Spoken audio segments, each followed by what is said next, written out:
Welcome to the Transformational Coach podcast with me, Rona Barton, giving you competence with confidence. Welcome back, everybody. It's lovely to have you listening in again this week. This week we're on episode 39 of the podcast and we're looking at determination. Determination is part of our How to Succeed series. Last week we discussed prioritising what matters, and we still have to look at successful habits and learning from mistakes to be able to complete this series. But I also want to be able to bring in another guided meditation. And I'm thinking I'm going to do that next week as we work our way towards the end of January 2021.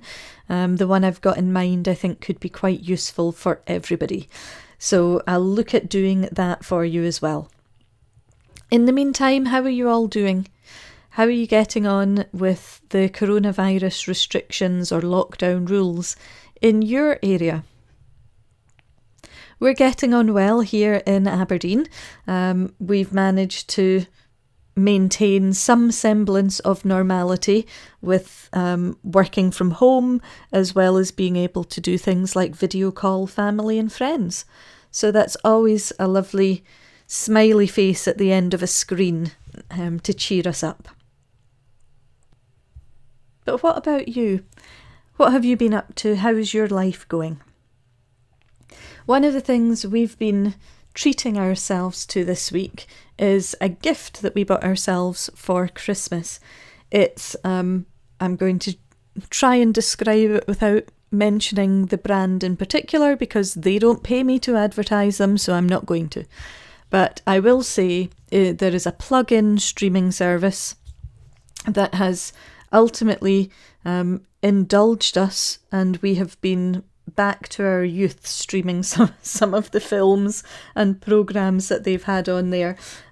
This week's favourite has been The Swiss Family Robinson. That'll give you a bit of a hint as to which streaming service I am referring to. But I found that it actually fitted in quite well with what I want to talk about this week, which is determination.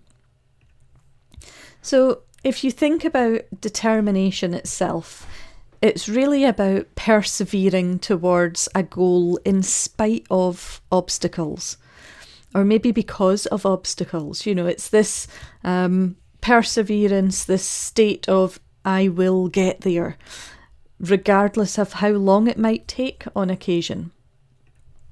And that really came to mind when we were watching The Swiss Family Robinson this week.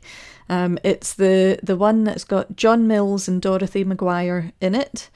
And there were a couple of times during the viewing where I was ready to just reach into the screen and give the youngest son a really good shake to wake him up to his circumstances. And then it dawned on me that whilst, John Mills and Dorothy Maguire and the two older brothers are determined to make the best out of their situation, to build a house to live in, to find food to keep them going, to find ways to defend themselves, to attract attention, etc. The youngest son in the family, Francis, is determined to have fun, and he is determined to collect every single animal he comes across to try and keep them as a pet. All I wanted to do was reach into the TV and give him a good shake and say, do you understand the circumstances you're in? But he was determined to make the best of the situation he found himself in. And to a certain extent, he was fortunate in being the youngest of the family. There were others there to take on responsibility. But for the character of mother and father, so Dorothy Maguire and John Mills, they were the ones that were expected, if you like, to have all the answers, to know what was going to happen, to find the best way out of the situation. And we don't always have all the answers. We don't necessarily know the best way to deal with our circumstances. But when you're determined, when you're staying focused and you're absolutely resolute in your need to pursue your goal, you find a way to get there. So it can be difficult. It can be incredibly difficult. It can be challenging. There can be circumstances and situations put in your way that on occasion may make you stop and think, what am I doing? Should I just give up? Determination means not giving up. Learning from your mistakes, learning from the mistakes of others, and moving forward. So you might have done things one way in the past, and it is valuable to hold on to that information to some extent and learn from it. Learn the good points, but also learn the things that didn't go well for you, these mistakes that were made. It doesn't define you, however. Hindsight is always 20/20 when it comes to looking at these things, and you can tend to see quite clearly what worked and what didn't work. So think about what went wrong, but only in terms of how you'll make sure the next time you're in that situation or you're with those people or in that environment, you'll make sure it goes right. And then let it go. Learn from it and move on. Keep in mind that this is your life and your future, and it is within your control. Some people say it's luck that happens, but many people believe they make their own luck. And if they succeed, then they were lucky. Or if they failed, they were unlucky. Either way, it's about the choices you make in those circumstances with the information that you have that takes you forward. So you can't control luck, but you can definitely control yourself and how you react and take action in any given circumstance. So thinking about your life to date, what have you already achieved in your life through sheer grit and determination and perseverance? When you think about the people that you admire in your life, and you think about those you admire because they've persevered through difficulty, who is that? And what can you learn from them? If you do decide to give up easily, you come to the first hurdle and you decide, I can't go on, I give up, I'm stopping. How do you feel about yourself in that circumstance? And what dream could be in reach for you if you were to be more patient with yourself and more determined to succeed, if you were to persevere in the long term? When you look at other people, and I know I do it myself, I see people achieving their own goals, their own dreams, how they've set out, or what they've set out to do and how they've managed to achieve it. And when I see that end result of their achieving it and the happiness, the joy, sometimes even the relief it brings, it makes me want to celebrate their success and not resent them for being successful, because it takes up so much time and energy, and that energy can be better applied elsewhere for yourself, but it makes me want to celebrate how well they've done. So don't resent somebody else's wonderfulness or awesomeness or amazingness, because you have that in yourself.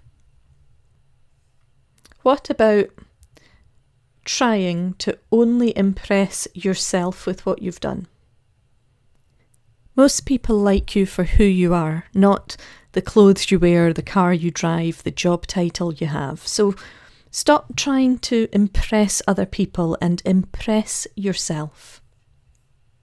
Think about the last time you looked at your long-term goals. When was that?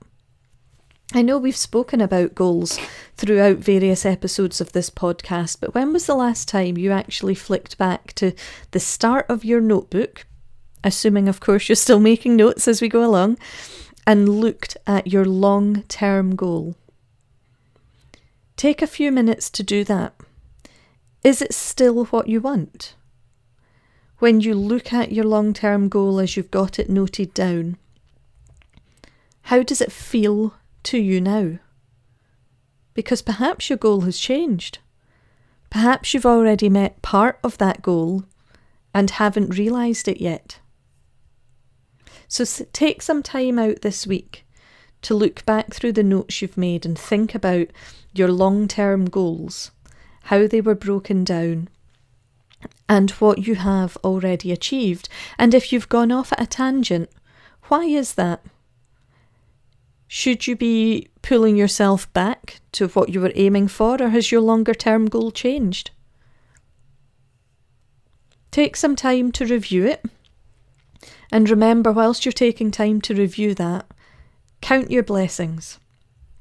Before you finish each day, take some time to stop worrying about what might be, or what you don't have, or what others think about you, and think about what you do have. Think about what you're thankful for, what you're grateful for. And not just what, but who. Who are you grateful to have in your life at the moment? Who do you miss? Who could you reach out to? Obviously in an appropriately distanced manner as per all local COVID regulations. But what can you do to show that you're grateful for what you currently have? One of the things I know I've started or restarted this year is just thinking of 3 things every day that I'm grateful for and writing them down, or emailing them to myself, or printing them out and putting them on a wall. One of the things that helps me keep going, that helps me stay determined to achieve what I'm looking for, is on the cupboard door. This is a cupboard I go into every single day. On the inside of that cupboard door, I have what I call my wall of wow. And it's positive things, nice comments, thank yous that I've had from clients, from friends, sometimes from random strangers, just as they've commented as they've come into classrooms with me, of positive thoughts and compliments that I've received from them. It gives me a boost. It reminds me to be grateful for the people that I've met in life and the people that I have in my life, and it helps me remain determined to meet my goal and help build my business. What can you do for you that helps you stay positive, focused and determined? Let me know your ideas. I should also let you know that the website has been revamped, and you can now listen to the podcast on the dedicated podcast page over at ronabarton.co.uk. There's also a contact sheet there, so if you want to get in touch with me, feel free to make use of the contact on the website as well. In the meantime, I wish you all the best for this week. Please look after yourselves, continue to take care and stay safe, and I'll speak to you next week. Bye for now.